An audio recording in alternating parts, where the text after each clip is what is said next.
You know, I was sitting in jail once and my uncle came to see me and he was like, Goldie, man, every time you see a mountain, you run around it 5 times trying to figure out the shortcut. And by the time you run around it 5 times and figure out there's not one, you finally go up the right way. But by then you're exhausted.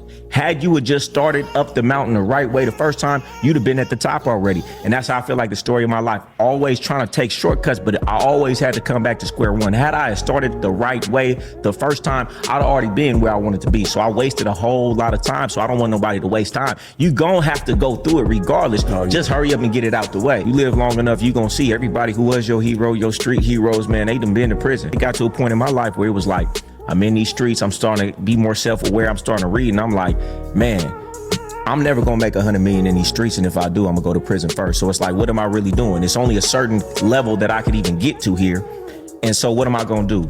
Do I wanna really reach my potential? Because if I reach my potential in this, I'm going to prison for sure. So that's when I started like, man, I got to start figuring something different out. I'm making more money legitimately than I ever did back then with way less stress.